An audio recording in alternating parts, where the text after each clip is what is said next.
So, how does a hand of poker play out? Once everyone has been dealt 2 cards, known as their hole cards, it's time for the first betting round. Now, because the players in the small blind and big blind have already been forced to bet, the action starts with the player to their left. This player has a decision to make based on the 2 cards they've been dealt. They can fold and wait for the next hand, but if they want to stay in, they can call, in other words, match the amount of the big blind, or they can raise and set a new bet that every other player has to match. The minimum raise is double the big blind. And the maximum?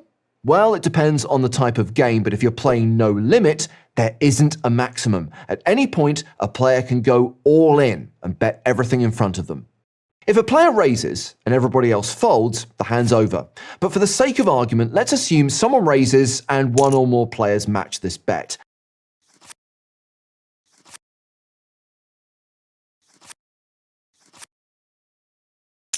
That means we move to the next round and we get to see the flop. 3 cards dealt face up in the middle of the table. These are often referred to as community cards because they are shared by all the players. So everyone now has a 5-card poker hand, with more cards still to come. We then have the second betting round.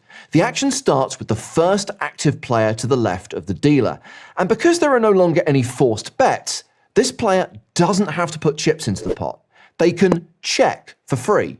This means the action passes to the next player, who can also check or bet.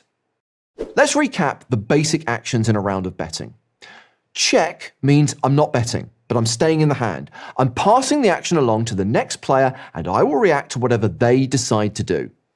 Bet means I'm putting chips into the pot. Call means I'm matching the bet. Raise means I'm increasing the size of the bet. And fold means I don't want to call the bet. I'm throwing my hand away and surrendering the pot. Remember, you can't check once there's a bet in front of you. If you're not willing to commit any more chips, you have to fold. So if we make it to the end of the second betting round with at least 2 players still in, another card is dealt face up in the middle of the table. This is called the turn. Each player now has 6 cards to choose from when trying to make a good 5-card poker hand.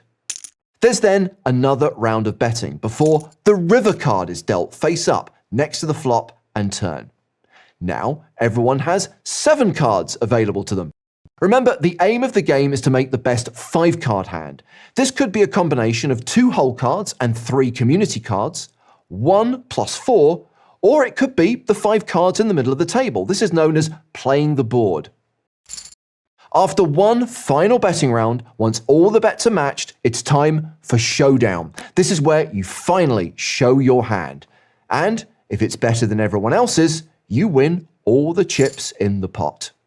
Once a hand is over, the dealer button is moved 1 spot to the left, meaning the small blind and big blind positions also rotate clockwise, and the next hand begins. And you start again. So now you know how a hand of poker works.